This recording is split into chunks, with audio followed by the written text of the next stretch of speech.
And I have to tell you directly and personally that I regret voting for you for Secretary of State. Well, first of all, your regret for voting for me confirms I'm doing a good job, based on what I know. Well, that's just a flippant statement, Mr. for. Secretary. Can I respond, Mr. Chairman? You Mr. may. Chairman? I didn't Okay. ask. Senator, question. please let the Secretary have I'd be the floor. happy to, but then I can respond to his. In the case of El Salvador, absolutely. Absolutely. We deported gang members, including the one you had a margarita with. And that guy is a human trafficker, and that guy is a gangbanger, and that's no judge, and the judicial branch cannot tell me or the president how to conduct foreign policy. No judge can tell me how I have to outreach to a foreign partner or what I need to say to them. And if I do reach to that foreign partner and talk to them, I have under no obligation to share that with the judiciary branch. Mr. Secretary, you and I served together in Congress for 15 years. We didn't always agree, but I believe we shared some common values: a belief in defending democracy and human rights abroad and honoring the Constitution at home. That's why I voted to confirm you. I believed you would stand up for those principles. You haven't. You've done the opposite. And you used to speak with conviction about the importance of foreign aid as a tool to advance American values and interests. Then you stood by while Elon Musk took a chainsaw to USAID and other assistance programs. That has left a staggering toll: broken trust with countries, openings for China and other adversaries, and countless preventable deaths of children and others. Take Sudan, for example. The freezing of U.S. humanitarian assistance forced the closure of nearly 80% of the emergency food kitchens there. 2 million famine-affected people were left without access to food.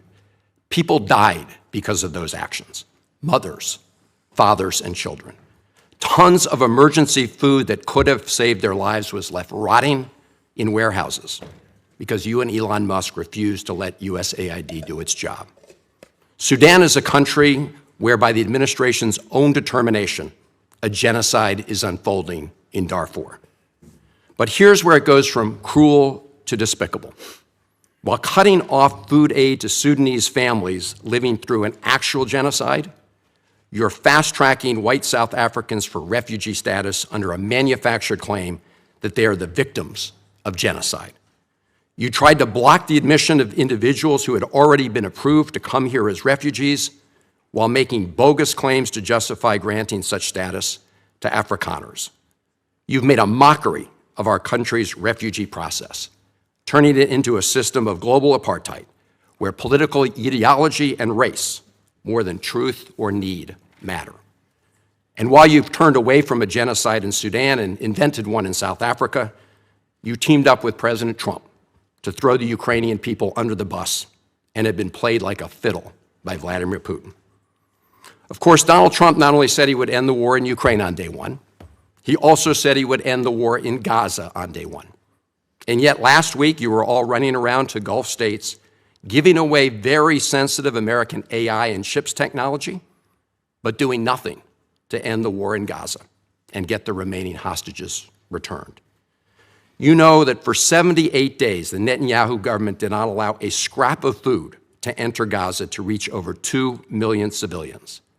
57 children have died from malnutrition so far, and more than 14,000 children are in imminent danger of dying of starvation.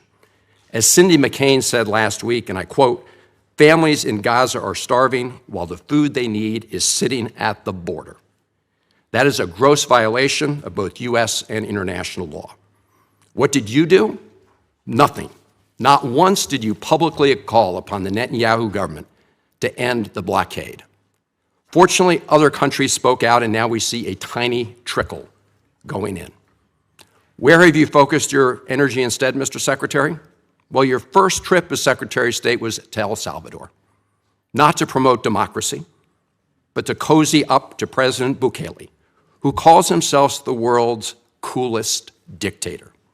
The result was a cash for collusion deal to deprive people living in America of their constitutional rights to due process.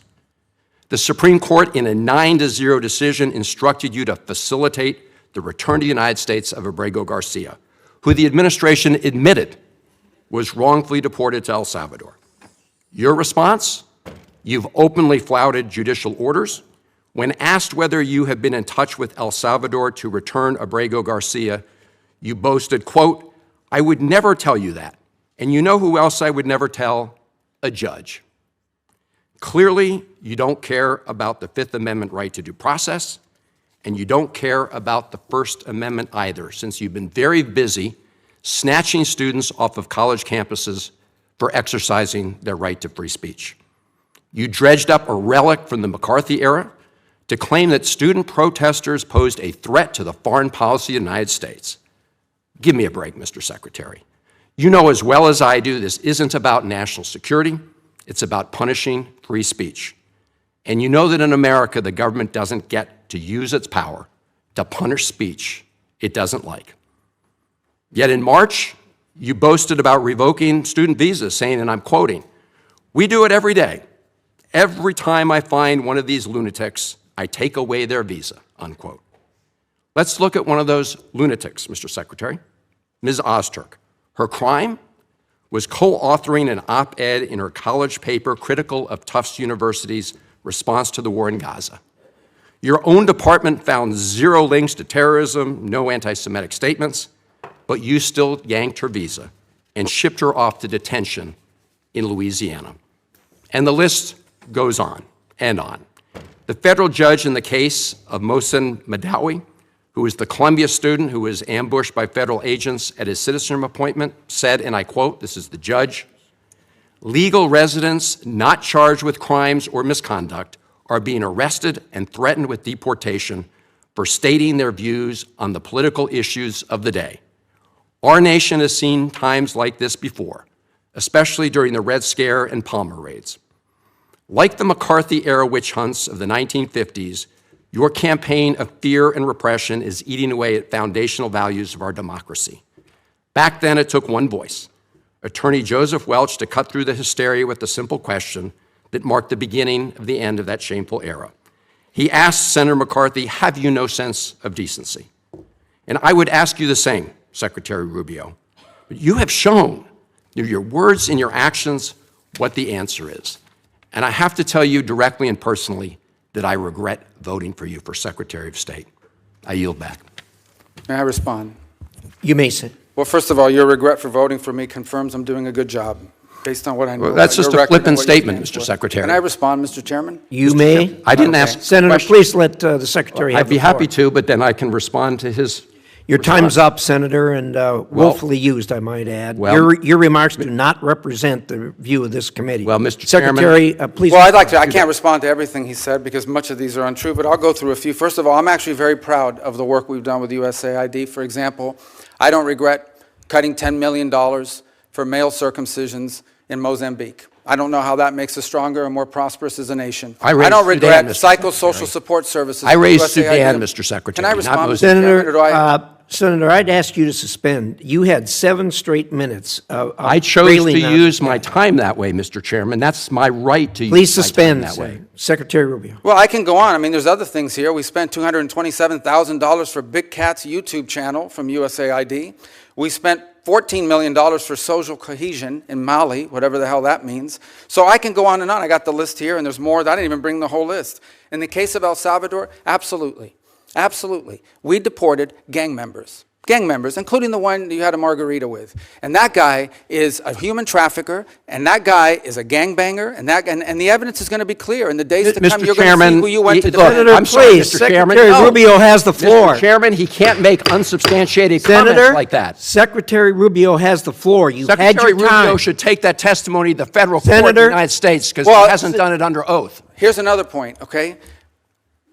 There is a division in our government between the federal branch and the judicial branch. No judge in the judicial branch cannot tell me or the president how to conduct foreign policy. No judge can tell me how I have to outreach to a foreign partner or what I need to say to them. And if I do reach to that foreign partner and talk to them, I am under no obligation to share that with the judiciary branch. Just like a judge cannot order me to negotiate with a foreign minister of Russia, they cannot order me to negotiate with a foreign minister or the president of El Salvador. And if I did negotiate with them, which we have responded to them, and And we've told them, we've had communications with the president of El Salvador. I am under no obligation, under our division of powers in this country, and to share with the judicial branch how I conduct the diplomacy of the United States. It would actually be counterproductive. If I started sharing with courts, or frankly, with the media, my conversations with foreign leaders and all of their details, no foreign leader would talk to me again, and we would break trust with them. So I have complied with every court order. What I won't comply with is an order to disclose what I'm saying and what we're talking about with a foreign leader, because then they won't talk to me. Diplomacy doesn't work that way. About the student visas, let me say this. I don't deport anybody, and I don't snatch anybody. The State Department does not have officers in the street snatching everybody. What I do is revoke visas, and it's very simple. A visa is not a right. It is a privilege. People apply for student visas to come into the United States and study. And if you tell me that you're coming to the United States to lead campus crusades, to take over libraries and try to burn down buildings and acts of violence, we're not going to give you a visa. Is that what Ms. Ozturk did? We're not going to give you a visa. Is that what she And if you did? do Come that- on, Mr. Secretary. And every single You're one of just these blowing cases, the smoke factors here are now. different. Senator- The bottom line is, if you're Senator, coming here to we- stir up trouble on our campuses, we will deny you a visa. And if you Does have the a First visa and Amendment we find apply you, to we'll people revoke living in the it. United And States? we're going to do more. There are more coming. We're going to continue to revoke the visas of people who are here as guests and are disrupting our higher education facilities. People are paying money. These kids pay money to go to school, and they have to walk through Writing a bunch an of op-ed lunatics to the who are tough here on newspapers student visas. disrupting the Simple foreign as policy that. of the United I want to States. do more. I hope we can That's find more of these people. pathetic, Mr. In fact, the other Secretary. day, some guys led a riot. I forgot what university it was, and I asked, please, can you find the arrest records of all the people that were arrested at that riot at that campus? Because if any of them have a visa, we're going to revoke it. I feel so much safer All right, when you let's, lock up people like Ms. Osterk, Mr. Secretary.